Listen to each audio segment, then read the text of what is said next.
নমস্কার বন্ধুরা, সবাই কেমন আছেন? সবাইকে শুভ দোলযাত্রার অনেক শুভেচ্ছা। তো গতকাল ছিল দোল, আমার মেয়ের এটা প্রথম দোল। তো সে তো এবার হোলি খুব ভালো এনজয় করেছে। দেখুন, ওর বাবা ওর জন্য পিচকিরি, টুপি অনেক কিছু নিয়ে এসেছিলো, নানান কালার নিয়ে এসেছিলো। তো ও এইগুলো দিয়ে পাড়ার বাচ্চাগুলোর সাথে খুব খেলেছে। তো আমাকেই পাশের ফ্ল্যাটে ওরা খেলছিল, তো ওরা আমাকে প্রত্যেকবারই ডাকে, আমি যাই না। তো গত বছর আমার মেয়েও অনেকটাই ছোট ছিল, ওকে আর সেভাবে বের করা হয়নি। এই বছর মেয়ের সাথে সাথে আমিও গেলাম। আর আমি হোলি খেলতে খুবই পছন্দ করি, কিন্তু এখানে আমি সেভাবে খেলতাম না। আমার বাড়িতে থাকলে, মানে বাপের বাড়ি থাকলে খেলা হয়, মানে না চাইলেও হয়ে যায়। তো এখানে আমাকে ওরা পেয়ে তো পুরো ভূত করে দিয়েছে। তো এই দেখুন, মেয়েকে দেখুন, সারাটা দিন ওই পিচকিরি নিয়ে সবাই এমনি উঠোনের মধ্যেই রং ফেলে যাচ্ছে।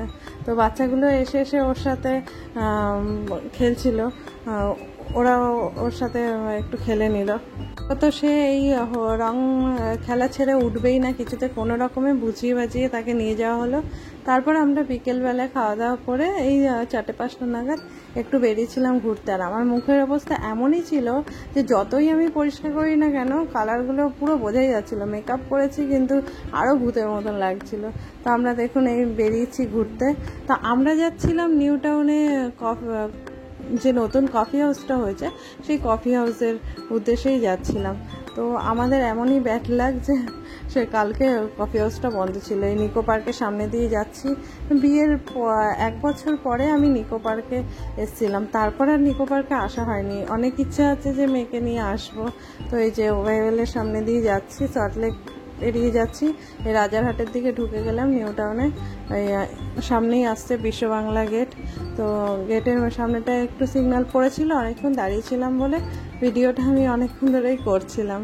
তো কফি হাউসে যেতে এতটাই ভেতরে, আমরা ভাবতে পারিনি যে এতটা ভেতরে হবে, আর জানাও ছিল না। তো তারপরে ওখান থেকে বেরিয়ে এসে আসলাম সিটি সেন্টার 1-এ। তো এখানটাই বেশ ভালো লাগলো, এটাই ভালো ছিল। মানে আমরা ভেবেছিলাম কফি হাউসে ঢুকে একটু কফি খেয়ে, মানে কিছু স্ন্যাক্স খেয়ে ওখানে খাওয়া দাওয়া করে ওখান থেকে রিটার্ন করব। তারপরে আসলাম সিটি সেন্টারে, যেহেতু ওটা বন্ধ ছিল। তো সিটি সেন্টারে এসে বেশ ভালো লাগলো, অনেকটা ঘুরতেও পারলাম। আর কালকের ওয়েদারটা এতটাই ভালো ছিল যে তার মধ্যে বাইরে পড়ছিল বৃষ্টি। তো ভীষণই ভালো লাগছিল কালকের ওয়েদারটা। তো দেখুন, ওখানে গেমের একটা প্লে হাউস আছে, তো সেখানটা এসে মেয়েকে নিয়ে আসলাম। তো এখানটায় ভেবেছিলাম যে মেয়েকে কিছু একটা গেম খেলবে। তো এখানে যেটা নিয়ম হচ্ছে, মানে একটা 600 টাকা করে একটা টিকিট কাটতে হবে, কেটে বিভিন্ন রকমের গেম খেলতে পারবে। তারপর সেটা পরেও এসে খেলা যাবে।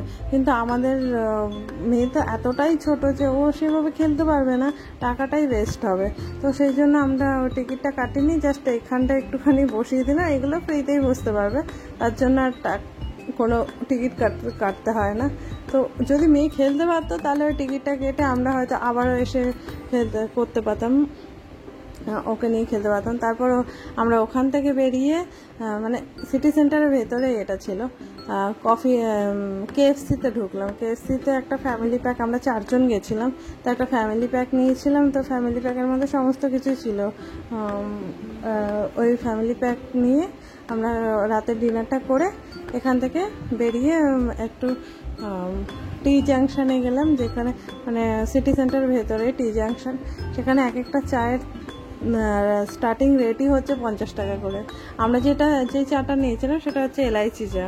তো চাটা খেতে তো ভালো হয়েছিল, কিন্তু 50 টাকাটা একটু বেশিই ছিল। কিছু করার নেই, আমাদের চা খেতে খুব ইচ্ছা হচ্ছিলো। তো এই চা খেয়ে আমরা রিটার্ন করলাম। মোটামুটি ওখানে 2 ঘন্টা মতন ছিলাম। ওখান থেকে রিটার্ন করলাম, এই ITC সোনার বাংলা দিয়ে যাচ্ছিলাম। তারপর দেখুন, একটা ভিডিও করেছি, আপনারা বুঝতে পারবেন কি না জানি না। ব্রিজের নিচটায় সেই বিশ্ব বাংলা মেলা, এই মেলাটা নাকি সবসময় কিছু না কিছু মেলা হয়। আমি যাইনি, যদিও শুনেছি। তো এই আমার ভিডিও, আজকের মতন ভিডিও এখানেই শেষ করলাম। আমার ভিডিওগুলো যদি ভালো লেগে থাকে অবশ্যই আমার ভিডিওতে সাবস্ক্রাইব করে দেবেন, আমার ফেসবুক পেজটিতে ফলো করে দেবেন। সবাই পাশে থাকবেন, ভালো থাকবেন, সুস্থ থাকবেন, টাটা।